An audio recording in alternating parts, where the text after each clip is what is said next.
Good morning friends, welcome to Kalpana's kitchen. இன்றைக்கி நம்ம கல்பனாஸ் கிச்சனில் ட்ரெடிஷ்னலான ஃபேமஸான ஒரு பிரேக்ஃபாஸ்ட் ரெசிபி இப்போ நம்ம பார்க்க போகிறோங்க. அது என்னென்னா ஊத்தப்பம், ஆனியன் ஊத்தப்பங்க. இது நம்ம ரெண்டு வெரைட்டியும் நம்ம செய்யலாங்க. ஒன்று ஆனியன் ஊத்தப்பமும், இன்னொன்று பசங்களுக்கு பிடிச்ச மாதிரி நம்ம கலர்ஃபுல்லாக வெஜிடபிள்ஸ் எல்லாம் போட்டு ஒரு ஊத்தப்பமும் நம்ம செய்ய போகிறோங்க. அதுக்கு தேவையான இன்க்ரீடியன்ஸ்லாம் நம்ம வாங்க பார்க்கலாம். தோசை மாவு ஒரு 2-3 கரண்டி எடுத்துருக்கேங்க. 2 பெரிய வெங்காயத்தை குட்டி குட்டியாக கட் பண்ணி வச்சுருக்கேன். ஒரு பெரிய கேரட்டை அதே மாதிரி குட்டி குட்டியாக கட் பண்ணி வச்சுருக்கோம். சின்னதாக ஒரு முட்டைக்கோசை குட்டி குட்டியாக கட் பண்ணி வச்சுருக்கோங்க. இவ்வளோ தாங்க நம்மளுக்கு இன்க்ரீடியன்ஸ். இப்போ நெக்ஸ்ட் ஸ்டெப்பாக நம்ம எப்படின்னு ஊத்தப்பம் செய்கிறது நம்ம பார்க்கலாங்க. வாங்க. ஆனியன் ஊத்தப்புக்கு இன்க்ரீடியன்ஸ்லாம் பார்த்தோம் இல்லைங்களா? இப்போ வாங்க எப்படி செய்கிறதுன்னு பார்க்கலாம். நான் தோசைக்கல் வச்சுருக்கேங்க. நல்லா காஞ்சிருச்சுங்க. ஊத்தப்பம்னா கொஞ்சம் நல்லா மாவு கொஞ்சம் கெட்டியாக இருக்கணும். அவ்வளோதாங்க. கொஞ்சம் மொத்தமாக இருந்தால் தாங்க ஊத்தப்பம். கொஞ்சம் நல்லா ஆயிலை ஸ்ப்ரெட் பண்ணிக்கோங்க.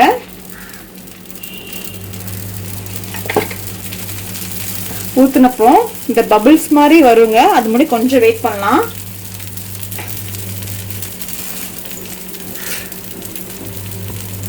பாருங்க, பபிள்ஸ் மாதிரி வந்துட்டு இருக்கு. ஸோ இந்த டைமில் நாம் ஆனியன் ஆட் பண்ணலாங்க.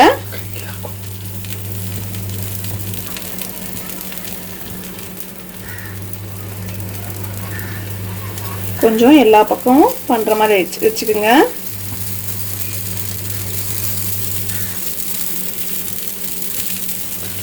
அப்புறம் இந்த ஒரு ஸ்பூனால் அதை அமுத்தி விடுங்க. அந்த மாவுக்குள்ளே அந்த ஆனியன் நல்லா மர்ஜ் ஆயிடணும். கொஞ்சம் வாரமெல்லாம் அப்படி கொஞ்சம் பண்ணிக்கோங்க. பாருங்கள், இப்போ நம்மளுக்கு தோசை ஃபுல்லாக நம்மளுக்கு ஆனியன் இருக்குங்க. அடுப்பு கொஞ்சம் சிம்மில் வச்சுக்கோங்க. இது நல்லா வேகட்டுங்க. வெந்தப்ப நம்ம திருப்பி போடலாங்க. இப்போ நம்ம கேர்ஃபுல்லாக நம்ம திருப்பி போட்டுக்கலாங்க. அடுப்பில் கொஞ்சம் சிம்மிலே வச்சுக்கோங்க. இது கண்டிப்பாக 2 நிமிஷம் விடணுங்க. அப்போ தான் அந்த வெங்காயம் நல்லா வேகுங்க. ஸோ 2 மினிட்ஸ்க்கு அப்புறம் நம்ம பார்க்கலாங்க. பாருங்க, 2 மினிட்ஸ் ஆயிடுச்சு. பாருங்க, நான் திருப்பி போட்டிருக்கேன். பாருங்க, சூப்பராக வந்திருக்குங்க. நீங்கள் கேட்கலாம், ஏன் இந்த மாதிரி பிளாக் கலர் இருக்குன்னு. ஸோ இது பிளாக் கலர் இருக்கிறதெல்லாம் ஆனியன் தாங்க. கடையில் ஆனியன் கொஞ்சம் பெருசு பெருசாக போடுவாங்க. நான் சாப்பரில் கட் பண்ணனால ரொம்ப பொடுசாக இருக்குது. ஸோ பாருங்க, இது எல்லாமே உங்களுக்கு ஆனியன் தான். ஸோ இது சூப்பராக வந்திருக்குங்க. இப்போ இது ஒரு பிளேட்டில் நம்ம எடுத்து வச்சுக்கலாங்க. பார்க்குறதுக்கே சூப்பராக இருக்குது. இப்போ நெக்ஸ்ட்டாக நம்ம கிட்ஸுக்கு ப்ரிப்பேர் பண்ண போகிறோம். நான் குட்டி குட்டியாக தோசை ஊத்தப்பம் விட போகிறேங்க.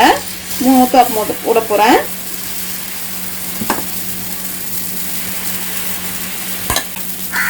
கிட்ஸுக்காக நம்ம மினி ஊத்தப்பங்க. கொஞ்சம் ஆயில் ஸ்ப்ரெட் பண்ணிவிட்டு கொஞ்சம் ஃபஸ்ட்டு வெங்காயத்தை ஆட் பண்ணுங்க.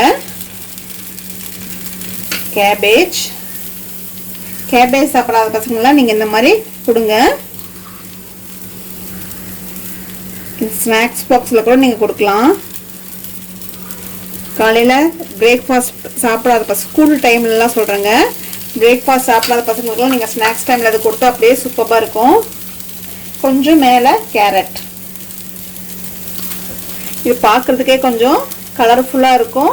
ஸோ பசங்க சாப்பிட்ருவாங்க.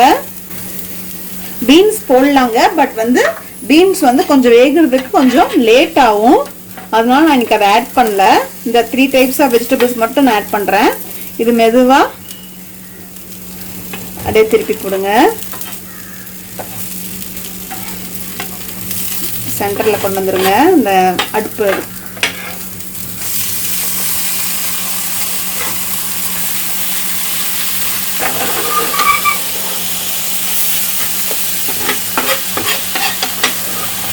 மெதுவாக கொஞ்சம் திருப்பி போட்டுக்கோங்க. கொஞ்சம் மேலே கொஞ்சம் ஆயில் கம்மியாகவும் இருக்குது நம்மளுக்கு. சிம்மில் வச்சு ஒரு 2 மினிட்ஸ் நல்லா வேகட்டுங்க. அதுக்கப்புறம் பார்க்கலாம். பாருங்கள், சூப்பராக மேலே ப்ரௌனிஷாக இருக்குது. திருப்பி போடுறேன். பாருங்கள், சூப்பராக வந்திருக்குங்க. நீங்கள் வந்து தனித்தனியாக போடுறது கஷ்டமாக இருந்தால் கூட ஒரு பவுலில் ஒரு ஸ்பூன் நீங்கள் ஆட் பண்ணி மிக்ஸ் பண்ணிவிட்டு நீங்கள் அதுக்கப்புறம் கூட நீங்கள் போட்டுக்கலாம், சர்வ் பண்ணிக்கலாம். அடுப்பை ஆஃப் பண்ணிடுங்க. சூப்பராக நம்மளுக்கு பசங்களுக்காக நம்மளுக்கு மிக்ஸ்டு வெஜிடபிள் ஊத்தப்பம் ரெடிங்க. ஃப்ரெண்ட்ஸ் பாருங்கள், 2 டைப்ஸ் ஆஃப் ஊத்தாப்பம். ஒன்று ஆனியன் ஊத்தாப்பமும் இன்னொன்று வந்து மினி வெஜிடபிள் ஊத்தாப்பமும் உங்கள் கண்ணு முன்னாடி வச்சுருக்க பாருங்கள். வாங்க சாப்பிட்லாம். இது சூப்பராக இருக்குங்க, பசங்கள்லாம் விரும்பி சாப்பிடுவாங்க. கண்டிப்பாக இந்த ரெசிபி நீங்கள் வீட்டில் ட்ரை பண்ணி பாருங்கள். ட்ரை பண்ணி பார்த்துட்டு உங்களுக்கு பிடிச்சிருந்தா எங்கள் வீடியோவை லைக் பண்ணுங்கள், ஃப்ரெண்ட்ஸ் ஃபேமிலியோட ஷேர் பண்ணுங்கள், எங்கள் சேனலை சப்ஸ்கிரைப் பண்ணுங்கள். தேங்க்யூ.